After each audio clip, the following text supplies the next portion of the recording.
And all I kept thinking was, I'm gonna see him, he's gonna be okay, we're gonna get through this. Hey, chill out! What?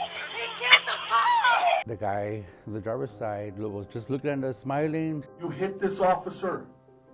Yes, you did. Yes, you did. Why? Did you even see him? Dude, you did. He's underneath the car still. 8161, if you can start heading that way. Hey, another one went that way. We got the security guard. He's stuck underneath the vehicle. We need a fire out here. And everybody was like, hey, what are you doing? What's wrong with you? No. This dude had a family. There's no training, there's no life skill that you can possess that prepares you for that. I think he's like a school district police officer. I don't think he's gonna make it. Oh my God. A couple of people were hitting him, like, what's wrong with you? And, you know, you're killing him. Do I still have nightmares and dreams about Cliff calling? Apologize, it's still not easy after all these years. They ran over the cop. Man, that's when we rushed out here. I have witnesses. I've sworn statements putting you in the vehicle already. But I wasn't. The district attorney specifically ran on criminal justice reform, and the best way to do that is to not enforce the laws with selective prosecution, and we witnessed that from day one. And 6001, I'm sure you probably already done it. To make the notifications, please. Yes, I've already told my supervisor. Clifton John Martinez was a public servant, a son, a brother, and many other good things to those who knew him. So his killing was not just shocking, it became personal to the San Antonio community, even for those who did not know him. 2 people got arrested in this case and ultimately sent to prison. How they got there and their sentence, well, that remains a controversy. And that's where we come in. You're going to get to look at video never released to the public from the morning of Martinez's death. I'm going to be honest with you. Images are tough to watch, but necessary as we search for answers in his killing and as we endeavor to find out how Bexar County prosecutors made a capital decision. Some would say Detective Clifton Martinez died where he lived. 739 Hot Wells Boulevard was a major part of his life as a child and as a San Antonio Independent School District policeman. Cliff and I are only 14 months apart. He was on the force for like 28 years, so it was part of the reality we always kind of knew was possible. But after that many years, especially working IHOP, this is IHOP we grew up next to. It's a mile from our house. That part of it was unfathomable. I can't unforget all the times that we just hung out there. We'd go there for pancakes 2, 3, 4 o'clock in the morning after proms. I mean, most of the events we had when we were kids, ROTC, we'd go to football games at Highlands High School. After the games, we'd go and hang out at IHOP. On the morning of December 21st, 2019, Martinez was in his booth at the IHOP, working extra duty as he's done for years. Sitting with his iPad, the 50-year-old was enjoying the mundane piece of the job until 2 groups would shatter everything. I felt that we should have taken another path. I always think about that. It's like we could have just gone somewhere else. Gabriel Suarez was out with co-workers Joshua Diaz, Raul Moreno, and Christopher Villanueva after a Christmas party. Never before seen surveillance video shows a man who's had too much to drink in a cowboy hat. He's plopped down in a booth as Gabriel, Joshua, and Raul head to the back to grab a seat. They're waiting on Chris. It's just after 3:30 a.m. Back up front, Alfredo Contreras Martinez, in the red, gets up and goes back outside. 2 minutes later, in walks Chris with this story, says Gabriel. Those guys in the front, they pushed me and they were like telling me stuff. They're cussing at me. Chris goes back outside to address the issue. It's 3:36. Less than a minute later, the IHOP employees call Gabriel and friends to the front. When I showed up at the door, Chris was on the ground. And I was like, what are you doing on the ground? What happened? The employees and customers can see the action, but IHOP cameras don't catch it. Chris is brought inside. It's 8 minutes after his arrival, and things are starting to heat up. 2 minutes later, Detective Martinez goes outside to calm things down. Chris is back inside. His group gets into it with Contreras Martinez, Jorge Lopez, and Victor Lopez. Their drunk friend, Darian Alanis, is passed out in the booth, and Chris starts punching him. Martinez and Chris's friends push him away. In comes Contreras Martinez. Detective Martinez stands between the groups as Chris's friends hold him back. At 3:43, the detective and Contreras Martinez start scuffling. Cell phone video from an employee catches a portion of it. What we cannot see is the part when the detective gets knocked to the floor. Martinez does get back up, and he pulls out his collapsible police stick. Cell phone video shows the final time he'd ever walk out the IHOP door. Meantime, Alanis' friends are taking the overserved Navy member out as quickly as possible. It's now 3:45. The customers start to look out the window because tragedy is unfolding. The entire situation escalated in 15 minutes from peace to the unthinkable. San Antonio police rush from everywhere. Hey, chill out. What? He killed the cop! Right over the cop, right there. Right there. Look, that's his thing. Go get it. He's right there. They're dropping. Hey, go get him there. He ran over.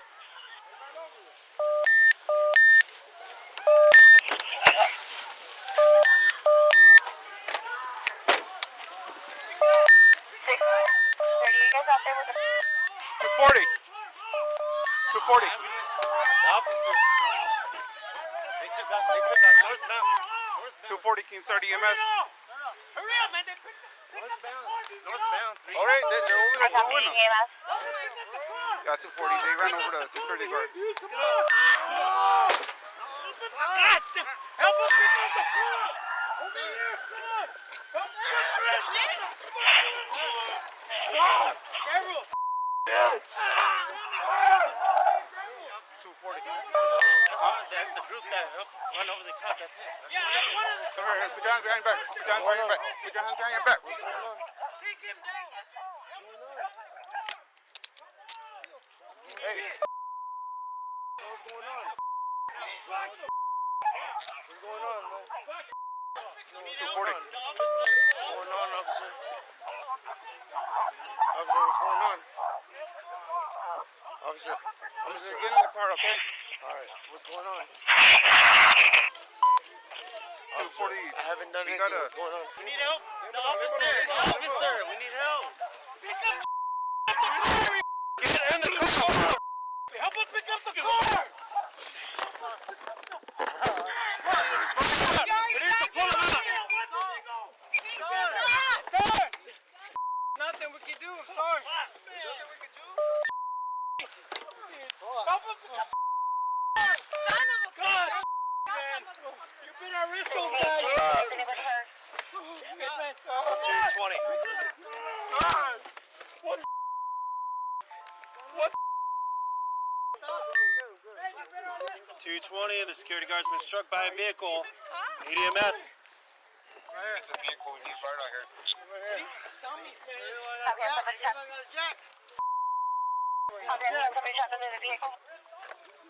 10-4, 220.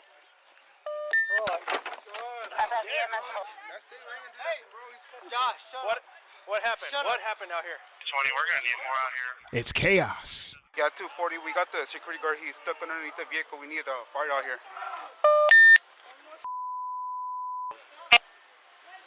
I haven't done anything, officer. What's going on? 240. We got the security guard. He's trapped underneath the vehicle. We need fire out here. Hey, man. Can you hear me? Please tell me. Can you hear me, man? Back up, back up. 240. Yeah. Hospital 1060 here, security guard under a vehicle. Hospital right over. It's going to be the security guard into the vehicle. Is it going to be the SAIC off duty? There's another guy named Victor. Police are looking for suspects who ran from the scene. Did you guys see this? Nope. They also want answers. How did this happen? The guy on the driver's side was just looking at us, smiling. He took off. He left. He like peeled out of there and ended up hitting the officer. And that's what Cliff was doing. That's what Johnny Reyes was a lieutenant for the San Antonio Independent School District Police on the operational command staff that morning. When I answered that call and they said, I think Cliff is hurt. He might be dead. He's under a car. I immediately knew where he was at. He's now the department's police chief. And all I kept thinking was, I'm going to see him. He's going to be okay. We're going to get through this. As San Antonio police search for suspects, Reyes had to prepare himself. When you see your brother, your friend, someone that you've known for almost 20 years and have built personal relationships with in that condition, there's nothing that prepares you for that. Nothing. Those at the scene had to accept the reality too. Probably just don't want I understand. Listen. Police shut down the parking lot and the restaurant to begin the investigation. They ran this way, right here. One got caught over here, and then the one that I was chasing, he went through this fence. I know this comes right away from this. Jorge Lopez, Everybody was like, hey, what are you doing? What's wrong with you? who ran from the vehicle, Hey, man. is caught. What's going on over here, dude? Witnesses say he was the driver who ran over Detective Martinez. And he just looked at us smiling, he backed up, then again, but couldn't go nowhere because that car was too low. Multiple times. Yeah, what happened with the security guard, man? I don't know. Honestly, I don't know, man. My brother, I'm on probation, bro. My brother just got back from the Navy. You know, we're just trying to have a good time. I don't know what the hell is going on with the security. We ran up to the car and we tried to pull the driver out, and a couple of people were hitting him, like, what's wrong with you? And you know, you're killing him. You have an opportunity to drive away. Go left, go right, leave.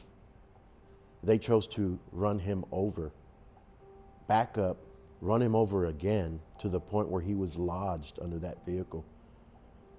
Who does that? Lopez says he knew nothing of the accident, not even the whereabouts of his friend's Victor. Victor's car was now considered a murder weapon. Where's Victor? I don't understand, sir. That's something that I can't tell you. You know what I'm saying? Why is that? Even if I wanted to, I wouldn't know. Why not? I don't know, because that's him. That's him. That's his personal self. That's him that did this? I mean, we're talking about someone that could possibly die, man. No, I'm saying, is he not here? Was he supposed to be here? Was he here? I don't understand, sir. That's what I'm saying. If he's not here, that's what I don't understand. So K9 just arrived. Okay. They're going to start looking for the suspect that ran. They're going to start in that yard next to this hotel. I grabbed the guy. Police started taking statements. One of the guys wearing a red shirt pushed the officer down. The officer tried to arrest him, and they all walked outside. And then all of a sudden, he just grabbed the officer and pushed him, and boom, the officer fell down. And then the officer came at him again. Hey, put your hands behind your back and everything like that. From witnesses. I was walking up the doorstep. I got jumped. Okay. By who? I have no idea. Okay. Let me jump. They went back to the beginning of the clash with Chris. All we hear is the employees saying,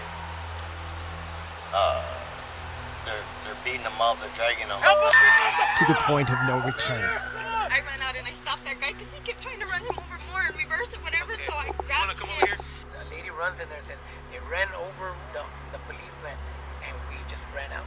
Witnesses say Contreras Martinez knocked the detective out in the parking lot. The guy that walks in right there in the black. Investigators found more witnesses than video. For SAISD, Had thrown Cliff on the floor. on-scene emotions became secondary. He was a warrior till the end, doing what he signed up many, many, many years ago to do, and that was to serve others. The Martinez family and Honor Watch became priority. It was important to us because that night Cliff was by himself. He did that act of valor alone. So it was important for us as a department to ensure that he was not going to be alone until we laid him to rest. Martinez's brother Dennis got the news. I knew at that hour that something had happened to Cliff, and Dad gave me the details. Back at the IHOP, It's sad, dude. I was sitting there, and I was like, oh my God, don't choke up, man. That could have been any one of us, dude. Officers on scene were jarred. And I heard like yelling, but it was like faint. And I was like, it's like faint yelling or singing, one of the two. And then I think that's what makes it so hard, because you could hear it dragging. Suspect Lopez got a reality check. Man, we've got some seriously life-threatening injuries here, and it's a big deal. Wait. Whoa. What's going on? I mean, I'm pretty sure I know what's going on, right? Yeah, so someone is possibly going to die because of this big old fight y'all had. For others, regret set in. I just wanted to just tell the family that I'm sorry that it happened. My condolences to them. But Lopez was not at that point. His journey. You got anything on you I need to know about? Go ahead, step out for me. No weapons, no drugs, anything like that? Was just beginning. What's up with this? Oh, it's a little bit of cocaine. It's a little bit of cocaine. Okay. Nothing out of the ordinary. Fearful his Navy career was on the line, Darian Alanis knew he was in the hot seat. It's crazy. I never thought some like this would happen. Detectives were not playing games. Who was driving that car? I believe I was at some point, yes, sir. Okay. In the parking lot, at the IHOP, as you all were leaving, who was driving that vehicle? I'm not sure, sir. The scuffle was crazy. I'm not sure, honestly. What a welcome back home party. You are at a fork in the road right now, and if you go take the high road or you take the low road, it's all up to you. But this don't get any more serious than this, because we have a police officer who's dead now. That's capital murder, okay? I have a very good intuition for as soon as I hear I'm walking out of here, because we'll just go ahead and book you. Okay. Okay, fair enough? Yes, sir. We're interested in the person that was driving the car. I guess you ran over the officer. Why you ran over him? Why was the officer on the ground to begin with? Maybe he was in the way. Like I said, that just happened so fast. When you got in the car, where did you go inside that car? What seat? I had got into the driver's seat, I believe. You got into the driver's seat. Do you remember anything? Not clearly, no, I don't, sir. And who was driving? George. Jorge or George? No, George. What? You hit that officer. You hit the officer. When you got back in the car and got in that driver's seat, you hit him. Did you even see him there? What do you mean I hit him? You hit him. Did you even see him there?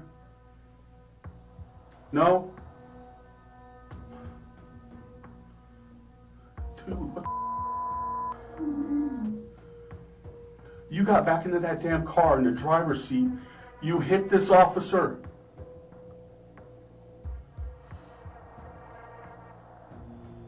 Yes, you did.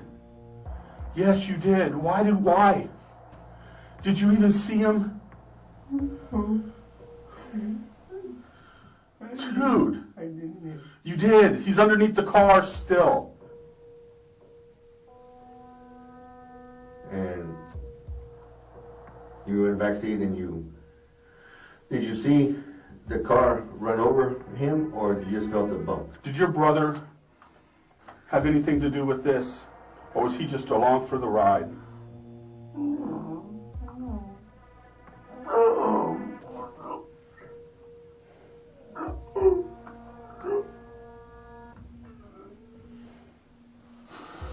No.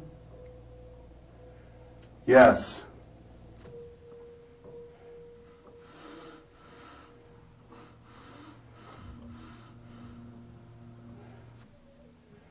Did you just think he was a security guard, a rent-a-cop? What do you mean?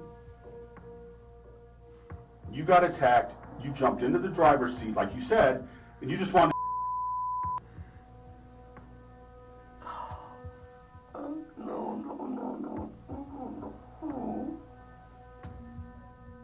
dude had a family. Alanis was let go, clear of any criminal responsibility. Visibly injured from his encounter with police, Contreras Martinez was caught the next day. He tried to twist my arm, I twisted it back. I just pushed him on the floor. Okay. And He I fell walked down? out. Yeah, he fell down and I walked outside. Okay. And what did he do? Well, when he got up, he followed me outside. I just saw him when he was walking outside. I was already out there. And I just saw him coming out the door with his stick, putting on his stick. Uh-huh. And then he attacked me with the stick. Okay. And what did you do? I punched him. Where did pushed you? him back. I hit him Where'd in you the hit? face. I hit him in the face. Okay. How many times did you punch him? Like twice. Twice? With your right hand? Yeah. Both times? Okay. Okay. And then you said you knocked him out? Okay. I'm gonna be honest with you. I think you're being honest with me, but not totally honest. Okay. We have video and we have some witnesses that have you getting into the gray car, and you don't remember being in the vehicle when they ran over the officer. Because I wasn't, because I left with my brother. Well, I have witnesses. I've sworn statements putting you in the vehicle already. But I wasn't. Okay. Well, all these people have no reason to lie. Jorge Armando Lopez was arrested for capital murder of a police officer and for drug possession. Alfredo Contreras Martinez was arrested for resisting arrest. The skirl of bagpipes, haunting and solemn at Cliff Martinez's end-of-watch service.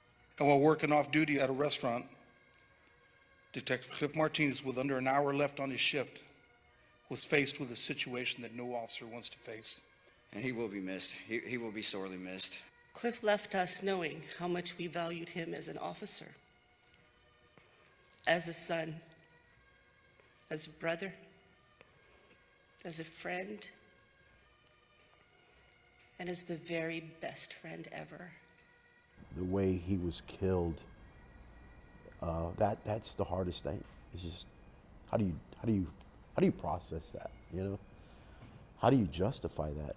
And for me, that's the hardest thing. Lopez and Contreras Martinez were indicted 3 months later on March 20th, 2020, for capital murder of a police officer. Capital murder of a police officer. What were your expectations? He was in uniform, he was exhibiting and performing his duties as a law enforcement officer. So when a police officer or fireman are killed in the line of performing their duties, it's capital murder. That's what we expected to be the case. By the fall of 2021, Lopez and Contreras Martinez were no longer capital murder suspects. Then the news comes out that capital murder of a police officer is no longer capital murder of a police officer. How did you all take that? I'll tell you, it was a complete letdown. For me, I'll say this. Cliff's, Detective Martinez's family has been victimized twice. Lopez was headed to trial for manslaughter. His co-defendant now facing aggravated assault of a public servant. District Attorney Joe Gonzalez was under fire. The suspects got plea deals. Lopez was sentenced to 20 years. Contreras Martinez received 15. Why did he decide not to take it to trial? Why did he decide to reduce it from capital murder to aggravated assault? What was his political agenda? What did he get out of it? How does that help criminal justice reform when all we do is encourage more crime by these types of decisions? The DA's office decided they were going to make a deal with these individuals, and they made that deal, decided on that deal, with not including the family. The family had no say-so. We go where the evidence takes us. The DA sent his communications director, former state rep and U.S. Congressman Pete Gallego, to answer questions about the case. It clearly looked like a capital murder initially. But as we got further and further into the details of the case, what could we prove? Each element of every single offense, you've got to prove beyond a reasonable doubt. Those guys that you arrested? He says their prosecutors believe the evidence would not favor a capital murder conviction, We were just having dinner when they even with multiple witness testimonies. What ends up happening is that you have a situation where somebody says X and somebody else says Y. And you have conflicting evidence, which tends to make getting to that goal of beyond a reasonable doubt much more difficult. There was more than enough there to roll that dice. The DA's office just chose not to do that. And they also chose not to give us and Detective Martinez's family an opportunity to make that decision. If I'm a juror and you show me some grainy piece of video and it says there's a suggestion that this defendant is leaving in this vehicle and I don't clearly see him in that vehicle, but then you present 12 X's that say, yes, we saw him get in that vehicle, he was in that vehicle, he was in this fight, it was these two groups, we don't know what they were fighting about, but we do know that they were fighting. And we 12 people saw him in there. Or 12 witnesses? Okay. 12 verified witnesses. Okay. That's just as good as video, or is it not? I would say that the jury is the ultimate decider of how much weight they place on any individual witness. Some witnesses are going to be more credible than others. And all of that is a factor. And at the end of the testimony, what you get from the judge is a very specific instruction. Gallego says no one could prove how Detective Martinez was killed. Was it the knockout punches or the vehicle? The medical examiner says blunt force trauma. There is no doubt that a vehicle ran over the detective. Not once, twice. Once, possibly an accident. But how could you possibly accidentally run over somebody twice? Even as you look at the makeup of that parking lot. I mean, forward was not the only option that Mr. Lopez had. Backwards was an option. Turning around, going around the island was an option. There were many options. So how can the determination of, oops, it's an accident, it's manslaughter, as opposed to capital murder of a police officer, not be taken more seriously? I want to underscore that he was a well-known member of the community and well-known to the members of the employees of this office. I know the district attorney, Joe Gonzalez, went to his funeral. I know the first assistant went to his funeral. This is a case that this office very much wanted to win because he had friends in our office. So when we reviewed that evidence, understand that we reviewed that evidence hoping that we could achieve that conviction at the highest level. While witnesses say Contreras Martinez was a front seat passenger as the vehicle killed the school detective, the DA's office says they found evidence that he may have left the scene prior to the vehicle incident. Prosecutors thought it was too risky to take to trial. Put this back in the hands of our community members and our elected judges who make these decisions based on the evidence, based on what they hear, and let that ride. So there was an arrest for capital murder of a police officer. Help me out here because you're the attorney, I'm the journalist. Did the indictment have to be capital murder of a police officer? Could you all have pursued the lesser charge then? In my view, and with my experience as a prosecutor, the intake decisions at the time of the indictment, in retrospect, should have been different. He admits that was the office's shortcoming and opportunity to manage expectations. I think it's reasonable to say that the charging instruments should have been handled differently, because the expectations would have been different. We didn't try. We didn't give him an opportunity. Detective Martinez tried till the very end. He tried. And we should have honored that man that way. So these days, justice is honoring the life of Cliff Martinez. Today, it's remembrance. It's the power of remembering Cliff, who he was, to what he meant to everyone, what he meant to SAISD, PD, and the district, what he meant to his family. So we have promised that family that we will always carry on his legacy. We will always include, AJ, Dennis, and Kathy in our lives, in our familia here. Every time I walk the parking lot, I visualize where it happened.